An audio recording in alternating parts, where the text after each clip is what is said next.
Hola amigos, vamos a ver en esta oportunidad la semana 7 donde vamos a desarrollar todo lo relacionado al corazón. Vamos a hablar de este tejido tan importante como la sangre y además del ciclo cardíaco. No te olvides que todas estas clases llegan gracias a la mejor plataforma virtual del Perú llamada Elite Class. El sistema cardiovascular es uno de los temas más preguntados de nivel preuniversitario, así que vamos a tratar de resumir en 3 porciones. La primera porción vamos a hablar de cardiología, en una segunda porción hablaremos de la hematología y en una tercera porción hablaremos de la angiología. ¿Qué es el sistema cardiovascular? Pues el conjunto de órganos que se encargan de distribuir un tejido líquido llamado sangre por todo nuestro cuerpo para que cumpla las funciones que le corresponde, ya sea nutrición, ya sea llevando los gases arteriales o llevando elementos de desechos a los órganos emuntorios para que puedan ser eliminados de nuestro cuerpo. Eso es el sistema cardiovascular y como ya te habrás dado cuenta, está formado por 3 componentes. Tenemos primero el corazón, que va a ser estudiado por la cardiología, ¿verdad? Es decir, el médico cardiólogo es aquel médico que se encarga de estudiar el corazón y las diferentes enfermedades para darle diagnóstico y tratamiento. La hematología va a ser el estudio de la sangre y de todos los componentes y derivados que tiene. Por eso que el médico que estudia al tejido sanguíneo, da diagnóstico y tratamiento, se llama el médico hematólogo. Y finalmente la angiología, que va a ser el estudio de los diferentes vasos sanguíneos, tanto arterias, venas como capilares. ¿Entendido? Entonces, nosotros vamos a iniciar este primer capítulo con hematología. Y como tú puedes ver en la pizarra, la hematología va a ser la ciencia que se encarga de estudiar la sangre. Y como todos sabemos, la sangre es uno de los tejidos líquidos que tiene nuestro cuerpo. Ahora, ¿qué es la sangre? Es un tejido conectivo especializado, y como es un tejido conectivo especializado, no te vayas a olvidar que deriva del mesodermo. Ahora, ¿cuáles son las funciones que tiene la sangre? La sangre, según el libro Tórtora, presenta 3 funciones importantes. La primera de ellas es el transporte. ¿Y qué crees que va a transportar? Pues definitivamente la función más importante de transporte de la sangre va a ser el transporte de gases arteriales. ¿Y cuáles son esos gases? Pues va a ser el oxígeno y va a ser también el CO2. En menor proporción habrá nitrógeno, pero principalmente el oxígeno y el CO2. Y no te vayas a olvidar que eso lo vamos a ver en una segunda sesión, cuando hablemos del sistema respiratorio, que el oxígeno, cuando va por la sangre, va disuelto en plasma, pero va también unido a una proteína. Lo mismo que el CO2. El CO2 va distribuido en 3 porciones. En una porción distribuida con hemoglobina, en otra distribución metabolizada formando un ion bicarbonato y también disuelto en el plasma. ¿Transporta nutrientes? Claro que sí. Todos los nutrientes que son absorbidos a través de nuestro tubo digestivo van a ser llevados a la sangre y esta sangre la va a distribuir a todo nuestro organismo. También transporta calor. La sangre, por tener una temperatura mayor que la temperatura de las mucosas o del recto, pues va a tener 1 grado centígrado mayor, como ya lo vamos a ver. Es por eso que también transporta calor. Y es ahí donde cuando nosotros sentimos ese rubor o ese roche que nosotros le llamamos, nuestras mejillas o nuestros lóbulos de la oreja se ponen rojos y calientes, ¿no? ¿Por qué? Porque se congestiona de sangre y ahí está la función de calor. ¿Para qué? Para que se haya eliminado ese calor. Y es por eso también que cuando sentimos frío, te das cuenta cómo están las palmas de tu mano pálidas, ¿no? ¿Por qué? Porque la sangre se esconde de la piel para así no perder calor. Mira, es una forma muy importante de regular la temperatura. También transporta desechos, como les había mencionado, hacia los órganos emuntorios como la piel, los pulmones, el riñón, ¿verdad? Y además también transporta hormonas. Estas hormonas que ya habrás estudiado en el sistema endocrino, ¿verdad? Van a ser transportadas en su gran mayoría, sobre todo las hormonas circulantes. Regulación. ¿Y a qué se refiere la función de regulación? Pues que la sangre se va a encargar de controlar, supervisar y fiscalizar, mira, todos los elementos que van a hacer daño o que van a hacer bien a nuestro cuerpo. ¿Y de qué forma? Lo hace a través de los famosos amortiguadores. Esos amortiguadores, llamados buffer, ¿verdad?, hacen que los niveles de pH estén en una medida de 7.35 a 7.45. Si hay muchos ácidos, pues pone fuerte las bases. Si las bases están muy altas, pone fuerte el ácido y así va a equilibrar. A eso se llama amortiguador o buffer. También dice que regula la temperatura, como ya te había explicado, la temperatura a través de la presencia o no de la sangre hacia la piel. Y por último, también regula la presión osmótica. ¿Por qué? Porque todas las proteínas que produce el hepatocito van a ser llevadas a la sangre y la sangre va a tener que distribuir estas diferentes proteínas. A eso se llama la presión osmótica o coloidosmótica. Y por último, ni qué decir, la función importante de protección. ¿Por qué? Porque a través de dos fases y dos funciones que tiene la sangre, nos protege de algún traumatismo o de alguna invasión de bacterias o microorganismos. Por ejemplo, la coagulación.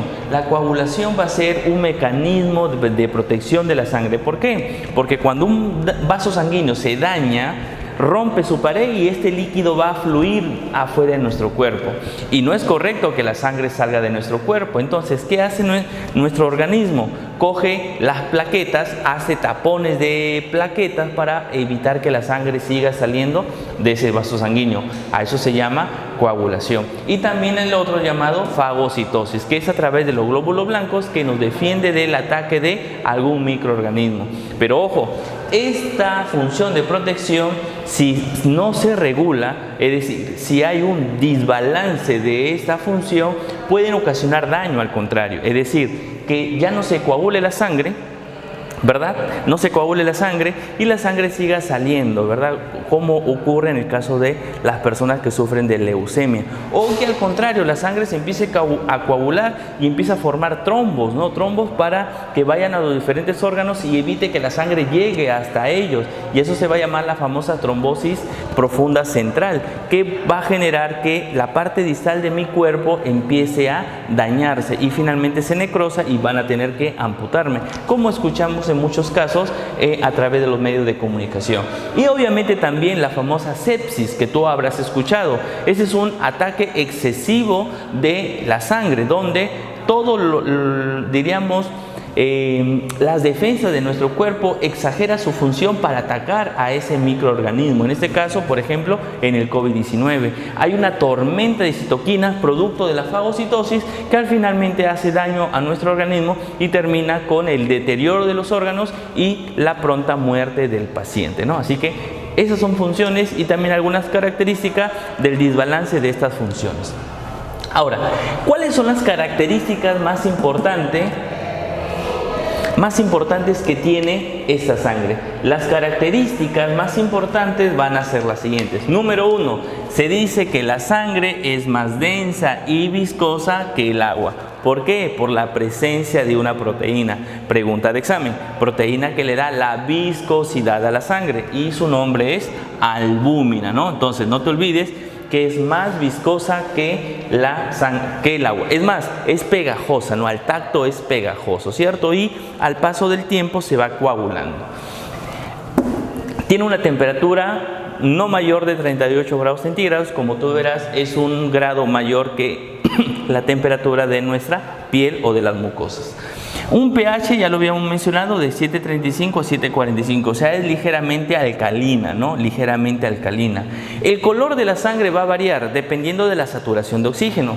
Si esta sangre está bien saturada, va a ser un color rojo brillante, pero si es sangre insaturada, el color rojo va a ser oscuro. En otras palabras, la sangre arterial es rojo brillante, mientras que la sangre venosa será rojo oscuro. No te vayas a olvidar de ese dato. Además, hay un porcentaje de nuestro peso corporal que representa la sangre. Es el 8% de nuestra masa corporal. Por ejemplo, si yo peso 70 kilos, ¿cuál es el porcentaje de sangre? Y esto es bien sencillo. Tú dices, si yo tengo 70 kilogramos, a eso le voy a multiplicar por 0.8, que representa 8%. ¿Y eso a cuánto equivale? A 5,6 litros de sangre. Esa es la cantidad de sangre y es así como se calcula. Vamos, yo te invito a hacer este ejercicio. Calcula tu peso, multiplícalo por 0.8 y esa es la cantidad de sangre. Y ahora te invito también a que lo compares con tu amigo o con tu amiga. Y te vas a dar cuenta que el volumen y porcentaje de sangre depende no solamente del peso corporal, sino también de la persona, es decir, del género sexual masculino o género sexual femenino, ¿sí? Ese es un ejercicio que yo espero que ya lo estés haciendo en este momento. Ahora, ¿será correcto que un varón tenga más sangre que una dama? A ver, vamos a ver si ese dato dice, profesor, nos está marginando, es un término machista. No, en anatomía no hablamos ni de machismo ni de feminismo, hablamos simplemente de anatomía. ¿Qué es la anatomía de la sangre? Decimos que el varón, por su misma contextura, ¿verdad? En promedio, ojo, porque luego me traes a yo soy pequeño y no tanta masa muscular, y me comparas con una mujer atleta de 1,80 m, pues definitivamente ahí sí va a haber mayor cantidad de sangre. Pero recuerda que siempre depende de un promedio. Decimos en general que el varón tiene más cantidad de sangre que la mujer, por varios factores. Un factor es la masa corporal, dos factores es el tamaño y peso de la persona, un tercer factor es el tamaño del corazón. Recuerda que nosotros los varones tenemos un corazón más grande. Tú dirás, por eso que en ese corazón puede entrar más de una. No, tenemos el corazón morfológicamente más grande porque tenemos más sangre. Entenderás que la mujer tiene un corazón más pequeño porque tiene, como vemos acá, menos cantidad de sangre, ¿entendido? Y otro factor también es la testosterona. Así es, la testosterona es una hormona masculina que va a estimular, mira esa palabra, ¿qué estimula? Estimula la producción de glóbulos rojos. Y entenderás, a mayor cantidad de glóbulos rojos, mayor exudado y mayor cantidad de sangre. Esa es la razón por la cual los varones que tenemos testosterona se estimula a través de la eritropoyetina y así tenemos más cantidad de sangre, ¿sí? No te vayas a olvidar de ese dato. Profesor, yo soy una mujer y me sale 5.8. No te preocupes, que tú no estás en el promedio, pero eso tampoco quiere decir que no sea correcto, pues de repente tu peso y tu talla es mayor del promedio de una mujer. Profesor, yo tengo 4.8 y soy varón, ¿ya empiezo a dudar de mí? No, mi amigo, porque también va a depender de los factores que ya he mencionado. Pero en términos general, para terminar este punto, decimos que el peso corporal, si yo le saco el 8%, es la cantidad de sangre que voy a tener en promedio. Listo. Eso en cuanto a características de la sangre. Si pasamos ya ahora a los componentes de la sangre, porque recuerda que esto solamente es la introducción, ¿sí? Eso es un cuadro resumen donde voy a recordar que si yo tengo mi tubo de ensayo, sí, yo tengo un tubo de ensayo, ¿verdad? Y yo le coloco 100 mililitros de sangre, lo centrifugamos, obviamente aquí tiene un anticoagulante para evitar que la sangre se coagule. Yo voy a tener lo siguiente, que cuando dejo de centrifugar estos 100 mililitros de sangre dentro de ese tubo de ensayo, pues voy a tener prácticamente dos componentes. En los libros aparece un tercer componente, pero en general son dos componentes, ¿sí?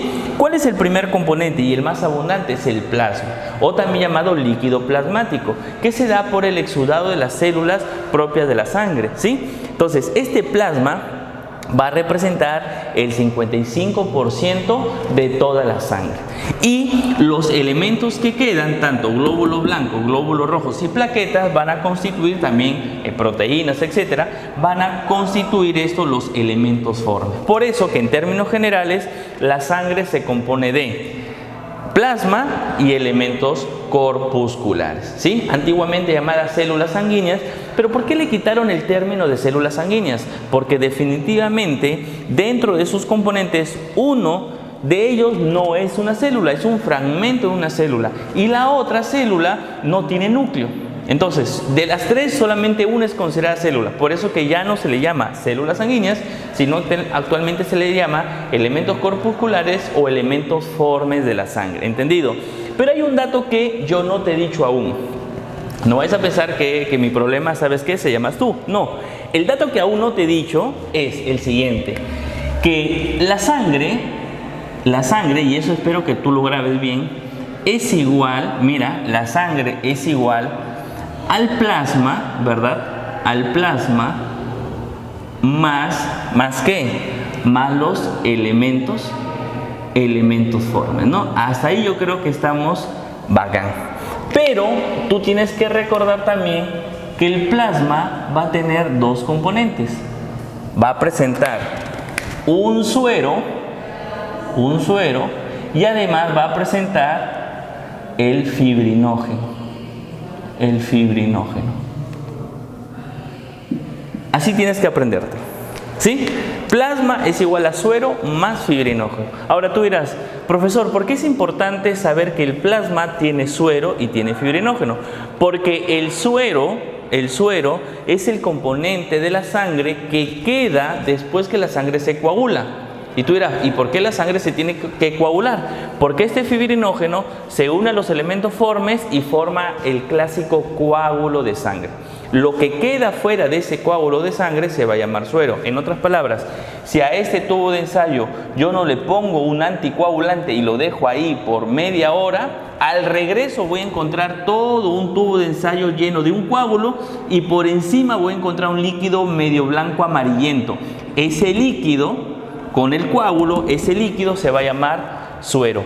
Pero si a esta sangre yo le pongo un anticoagulante, lo centrifugo, ¿qué voy a tener? Voy a tener dos componentes, el plasma más los elementos corpusculares. Espero que haya quedado claro porque es una pregunta de examen. El plasma es igual a suero más fibrinógeno. Ahora, si te lo piden al revés, ¿qué es el suero? Tú dirás, el suero es el plasma menos el fibrinógeno. Listo.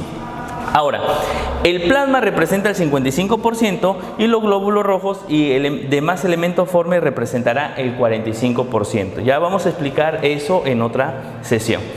El plasma va a tener tres componentes bien detallados. El primer componente se llama las proteínas. Estas proteínas plasmáticas van a ser producidas por el hepatocito en el hígado. ¿Y qué va a generar estas células del hepatocito al producir proteínas? Van a generar la famosa presión oncótica o presión de las proteínas de la sangre. ¿Cuáles son las proteínas más abundantes? Tenemos albúmina. La albúmina va a ser la proteína más abundante de la sangre, representando el 54%. ¿Y por qué es más importante? Número uno, porque es la más pequeña de todas y además porque le da la viscosidad a la sangre, que es una pregunta de examen de admisión. Segunda proteína, la globulina. ¿Tú has escuchado la hemoglobina? ¿Has escuchado las inmunoglobulinas? Exactamente, esta proteína forma parte de ellas, por eso que representa el 38% y generalmente las encontramos formando las inmunoglobulinas, tanto la inmunoglobulina A, la M, la D, la G y la E, que en algún momento ya lo vamos a hablar, esas inmunoglobulinas. Y por último tenemos el fibrinógeno, el conocido primer factor de la coagulación. Este fibrinógeno se une, forma unas redes a través de la fibrina, ¿verdad?, para formar los coágulos de sangre. ¿Cuánto representa? El 7%. Y habrá un 1% de otro tipo de proteínas que están en menor cantidad, ¿sí? Entonces, hasta ahí tenemos proteínas. El agua, 91.5%, por eso que la sangre básicamente es un tejido líquido. Y otros solutos que vamos a encontrar dentro de la sangre, que representa 1.5% de todo el plasma. ¿Qué vamos a encontrar? Electrolitos. ¿Y qué electrolitos? Sodio, potasio, calcio, magnesio, cloro, sulfato, fosfatos, etcétera, etcétera. ¿Encontraremos nutrientes? Claro, la glucosa, aminoácidos, carbohidratos, vamos a encontrar lípidos, vamos a encontrar todos los nutrientes que fueron absorbidos a través del tubo digestivo. ¿Encontraremos gases arteriales? Claro, el CO2, el oxígeno y el nitrógeno, ¿verdad? ¿Y qué producto de desecho vamos a encontrar? Entre tanto, vamos a tener ácido láctico, urea y también creatinina. Yo quiero darte algo importante, porque eso lo vamos a ver más adelante. Decimos que el oxígeno va a ser transportado unido a la hemoglobina, ¿sí? Unido a la hemoglobina en un 97%. Y disuelto en plasma va a estar en un solo 3%. Mira, interesante ese dato. Y el CO2 va a estar como ion bicarbonato, así, 70%, unido a la hemoglobina, 23%, ¿sí? Y disuelto en plasma, un 7%. Entonces, esos son los datos que no debes de olvidarte dentro de los gases que van dentro de nuestra sangre. Entonces, hasta aquí nosotros vamos a hablar de las generalidades de la sangre. Ahora pasamos a otra sesión donde vamos a hablar de los elementos formes, cómo se formaron, quiénes son y también cómo se destruyen. Así que vamos con la segunda sesión de sangre. Y ahora vamos a hablar de cómo se forman y cuáles son los elementos formes o elementos corpusculares de la sangre. Entonces, yo quiero que te grabes un término bien importante y ese término se llama hematopoiesis. La hematopoiesis se define como la formación, así en términos rápidos, es la formación de la sangre. Pero ya para hablar términos anatómicos decimos que la hematopoiesis es la formación de los elementos formes de la sangre.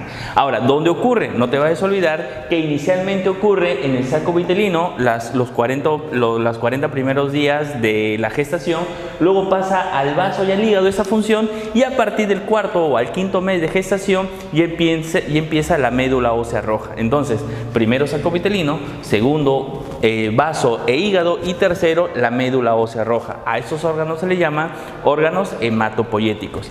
¿Y qué hace esta hematopoiesis? Forma los elementos corpusculares, ¿cierto? Pero a través de una famosa célula madre. Aquí al costadito hay elementos que voy a explicar brevemente porque esto ya también es un poquito más avanzado y más profundo en la hematología. Pero yo quiero que también de todas maneras te grabes en la idea de cómo se forma la sangre. Entonces decimos que de una célula madre, del mesénquima, por eso que nace el mesodermo la sangre, pues existen dos células formadoras de todos los elementos de la sangre. La primera célula se va a llamar célula madre mieloide y la segunda célula se va a llamar célula madre linfoide. ¿Entiendes? Entonces, tengo dos células madres, una célula madre mieloide y una célula madre linfoide. De esa célula madre mieloide van a nacer tres unidades formadoras de colonia, así se le llama. Aquí tú lees UFC. UFC no es esto de la lucha libre, es unidad formadora de colonia. ¿Y qué colonias se forman?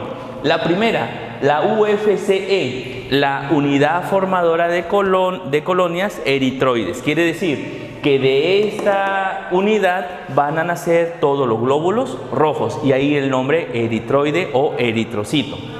Luego viene la unidad formadora de colonia de los megacariocitos. Estos megacariocitos que ya vamos a explicar qué van a dar como resultado en la sangre. Y por último tenemos las unidades formadoras de colonias granulocito macrófago, es decir, aquí se van a formar todos los granulocitos y los monocitos. Como te darás cuenta, hasta aquí tenemos glóbulos rojos, vamos a tener una célula que ya la voy a dejar en expectativa del megacariocito, tengo células granulocíticas y tengo al monocito. Y entenderás que de la célula madre linfoide nacerán los tres tipos de linfocitos, tanto el linfocito B, linfocito T, como el linfocito NK. Recuerda que ellos nacen de los famosos linfoblastos. Ahora, profesor, ¿por qué nos explica esto? Porque cuando hablamos de leucemia, ¿sí? De leucemia, tú has escuchado, me imagino que has visto esta película juvenil, Bajo la misma estrella o algo así, en su traducción al español, donde cuando el personaje, los dos personajes principales de la película se conocen, ambos tenían lamentablemente leucemia, le dice, ¿tú qué eres? Y él dice, yo soy un LMA. Y le dice, ¿y tú qué eres? Yo soy un LLC. Y la gente dice que son humanos, son Saiyajin, ¿qué pasa? No, lo que están diciendo son iniciales del tipo de leucemia que tienen. Hay leucemia que ataca a la célula madre mieloide. Entenderás que no se va a formar ni glóbulos rojos, ni este tipo de célula, que ya lo voy a explicar, ni la célula granulocítica como el monocito, eosinófilo, basófilo y el macrófago. Este tipo de leucemia es la leucemia de los niños que tienen una oportunidad de vida mayor. ¿Por qué? Porque solamente al reemplazar estas células, pues la persona puede mantenerse aún con vida hasta recibir su tratamiento y Dios mediante pues curarse de esta terrible enfermedad. Pero la otra leucemia, la leucemia LLA o LLC, que sería leucemia linfoide aguda o leucemia linfoide crónica, como en el caso del personaje de la película, es porque ataca y no se van a producir ninguna línea de linfocitos. Tú dirás, profesor, la LMA le faltan bastantes células, pero a la LLA le falta un tipo de célula, porque usted dice que los de la M van a tener más vida que los de la L, porque no te olvides que los linfocitos son los que nos dan la inmunidad. Entonces, al yo tener una leucemia linfoide, cualquier microorganismo me va a atacar y no voy a tener defensas para justamente contrarrestar ese ataque. Por eso que estas personas lamentablemente tienden a fallecer mucho más rápido por este tipo de infecciones extra o intrahospitalarias, mientras que los de la amiloide, ellos solamente se vuelven anémicos, le doy sangre, empiezan a coagularse la sangre, le doy plaquetas, tienen algún tipo de infección, le reparo a través del plasma. Entonces, hay que tener cuidado con este tipo de enfermedades, ¿ya? Entonces, ya aprendiste qué significa una LLA, leucemia linfoide aguda, LLC, leucemia linfoide crónica, y vamos para la línea de las M's. La LMA, linfoide, ¿cómo se llama? Leucemia mieloide aguda, y la LMC, leucemia mieloide crónica, ¿ya? Listo. Entonces, no te vayas a olvidar de cómo se forman estos elementos formes. Finalmente tengo los 3 elementos formes más importantes: glóbulo rojo, las plaquetas y los glóbulos blancos. Vamos a empezar a hablar de los glóbulos rojos, ¿les parece o no? Listo. Glóbulos rojos. A estos glóbulos rojos también le llaman eritrocitos, también le llaman hematíes, en algún libro también le llaman rubrocitos. Este tipo de célula van a ser muy importantes porque ellos, a través de una proteína que tiene llamada hemoglobina, puede capturar el oxígeno importante para ser distribuido a todo nuestro cuerpo. En general, ¿cuánto número de glóbulos rojos tenemos? El varón de 5 a 5,4 millones. Y la dama de 4 a 4,8 millones en número de glóbulos rojos. Ojo, recuerda que la diferencia ya te lo había mencionado, la testosterona y la eritropoyetina. ¿Cuántos días tiene de vida este glóbulo rojo? Recuerda que este glóbulo rojo carece de núcleo. Y como no tiene núcleo, ¿quién puede darle la función respiratoria a esta célula? Por eso que tampoco se le considera una célula actualmente. ¿Por qué? Porque en el transcurso de su evolución ha perdido el núcleo. Es por eso que solamente su membrana, que es una membrana flexible y resistente, tiene flexibilidad y resistencia por 120 días.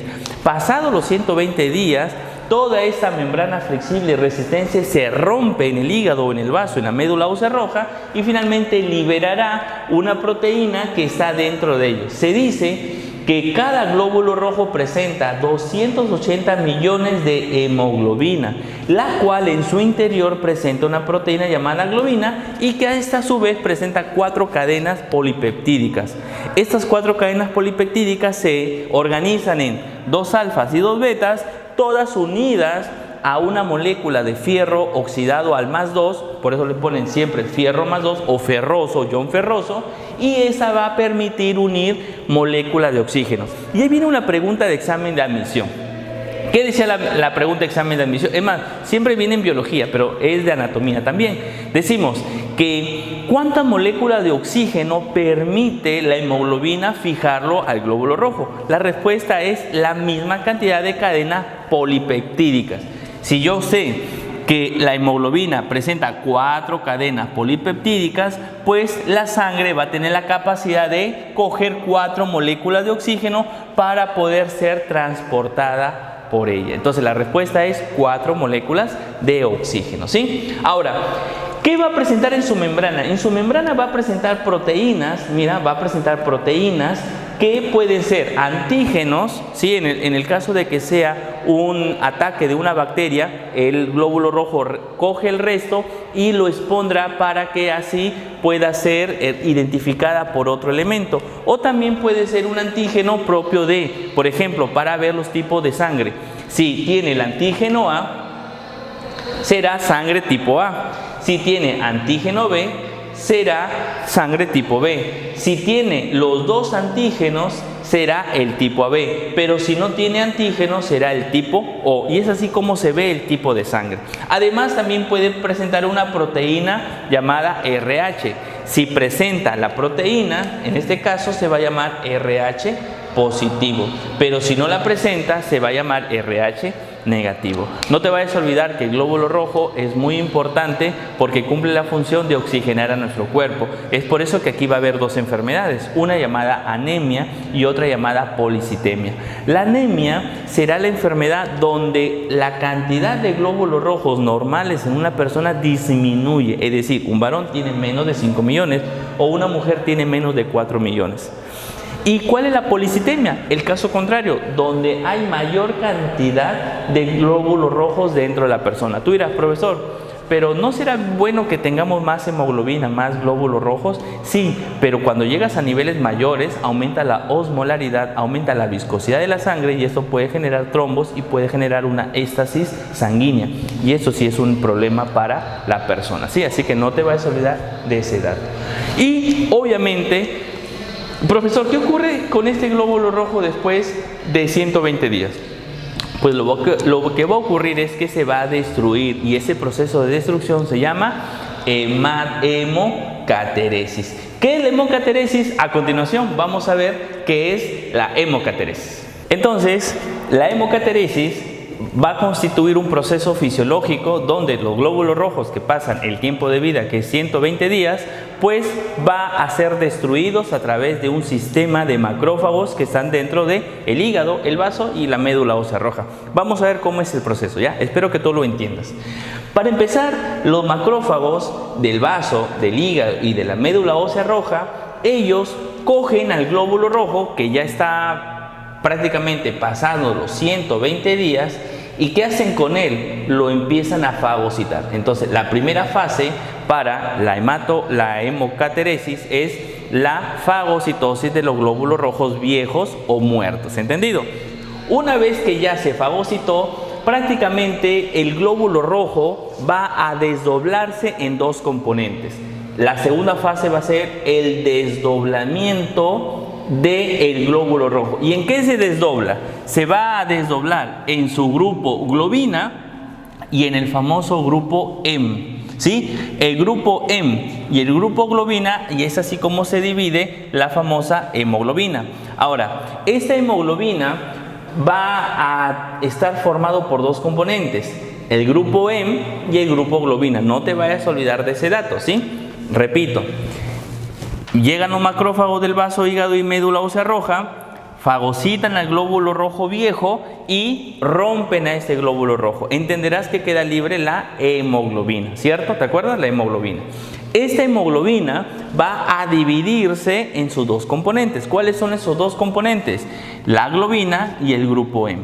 Ahora, ¿qué ocurre con la globina? La globina va a dividirse, porque es una proteína, se va a dividir y ahí está la tercera fase, donde la globina se divide en los diferentes aminoácidos y esos aminoácidos van a ser eliminados o llevados a la sangre para que se reutilicen. ¿Y qué van a utilizarse estos nuevos aminoácidos? En formar nuevas proteínas dentro de nuestro cuerpo. Es decir, esa globina sirve como materia prima para formar nuevas proteínas dentro de la sangre. Mira, todo se reutiliza aquí, ¿no? Pero eso fue en relación a la globina. Pero ¿qué ocurre con el grupo M? Pues el grupo M se va a fase 4, se va a dividir en sus dos componentes. En su componente ferroso, el fierro más 2, y en su componente no ferroso, llamado biliverdina. Mira, grábate así. El grupo N se divide en su grupo ferroso y en su grupo no ferroso. El grupo ferroso es el fierro más 2. Este fierro más 2 va a ser eliminado del macrófago hacia la sangre. Mira, y aquí está la fase 5. Va a ser eliminado a la sangre gracias a su oxidación. Es decir, de fierro más 2 pasa a fierro más 3. Y esto se llama el ion férrico. Pregunta de examen. ¿Qué ion se une a la transferrina? ¿El ferroso o el férrico? Recuerda que es el férrico, el fierro más 3. Entonces, una vez que el fierro más 3 se une a la transferrina, estos dos componentes, la transferrina, recuerda que es una proteína de transporte, lo lleva hacia el hígado. Y estando en el hígado, mira, fase número 6, estando en el hígado, el fierro se suelta y se deposita en unos almacenes. ¿Cómo se llama ese almacén en el hígado? Se llama la ferritina. Una vez que ya está en la ferritina, el fierro dice, no quiero estar en la ferritina, no quiero estar en el hígado, déjame ser libre, y se libera. ¿Y a dónde se libera? Se libera de nuevo la sangre, y ahí, ¿quién crees que la estaba esperando?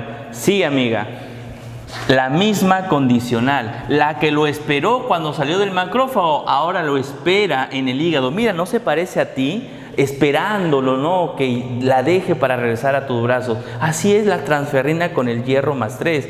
Una vez que lo deja en el hígado, dice, sé feliz en el hígado. El fierro más 3 dice, no soy feliz en la ferritina, mejor salgo otra vez a la sangre, y aquí otra vez se une el fierro más 3 más la transferrina. Ahora la transferrina, que recuerda que es una proteína de transporte, le dice, ¿sabes qué? No fuiste feliz conmigo, no eres feliz en el hígado, yo te voy a llevar a un lugar donde sí vas a ser feliz. ¿Y qué hace la transferrina? Coge al fierro más 3 y lo lleva al hueso. Y tú dirás, profesor, ¿para qué lo lleva al hueso? Pues sencillo, lo lleva al hueso para que el fierro más 3 se una con una globina, que puede ser esta misma globina que estaba aquí. Se una a la famosa eritropoyetina, quiere decir que la hormona eritropoyetina hace estimulación para la formación de nuevas células sanguíneas, más la vitamina B12. Esta es la fórmula para que se forme nuevos glóbulos rojos, y eso se va a llamar la eritropoiesis. ¿Y dónde ocurre la eritropoiesis? En la médula ósea roja.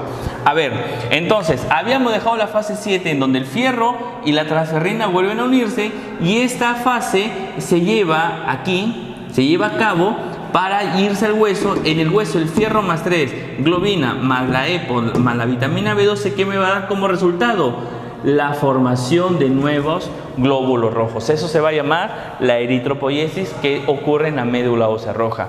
¿Qué ocurre con este glóbulo rojo? Se va a la circulación sanguínea. ¿Y para qué se va a la circulación? Para estar circulando 120 días que dura su membrana flexible y resistente.